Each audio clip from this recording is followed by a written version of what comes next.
Hi hello అందరికీ నమస్తే అండి. ఎలా ఉన్నారు? వెల్కమ్ టు కోనసీమ అమ్మాయి యూట్యూబ్ ఛానల్కి అండి. ఈరోజు ఏంటనుకుంటున్నారా? మీరు మజ్జిగ పులుసు పెట్టుకుంటారో, పెరుగు మజ్జిగ చారు పెట్టుకుంటారో మీ ఇష్టం.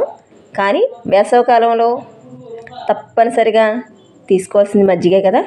దాంతో ఒక రుచికరమైన చేసుకుందాం రండి, వచ్చేయండి. దానికి కావాల్సిన పదార్థాలు ఏంటో చూద్దాం. ఉల్లిపాయ ముక్కలు, పచ్చిమిరపకాయ ముక్కలు, పోపులు, పచ్చెనగపప్పు, మినపప్పు, జీలకర్ర, ఎండుమిర్చి, కరివేపాకు, మజ్జిగలో పసుపు సాల్ట్ కలిపి పెట్టుకున్నానండి. ఇప్పుడు తయారు చేసే విధానం చూసేద్దాం. ఇదైతే చాలా మంచిదండి వేసవికాలంలో. ఒకసారి అది ఎలాగో చూసేద్దాం. మరి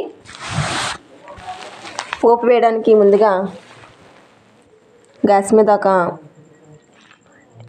బాండి పెట్టుకుని దాంట్లో కావలసినంత నూనె వేసుకుని ముందుగా తీసి పెట్టుకున్నాం కదా పప్పులు, పచ్చెనగపప్పు, మినపప్పు, జీలకర్ర, ఎండుమిర్చి ఇవన్నీ వేసేయండి. చిటపట్లాడితే, అందుకే మా అమ్మాయి భయపడితే వేస్తుంది. అన్నీ చేస్తానంటది కానీ భయం ఎక్కువ. వేసేస్తున్నారు చూసారా, చిటపట్లాడుతున్నాయి కదా. దాంట్లోనే ముందుగా తరిగి పెట్టుకున్న ఉల్లిపాయ ముక్కలండి. కొన్ని పోపులో వేసుకోవాలి, మరికొన్ని పచ్చిగా ముందు మజ్జిగ చేసి పెట్టుకున్నాం కదా దాంట్లో వేసుకోవాలి.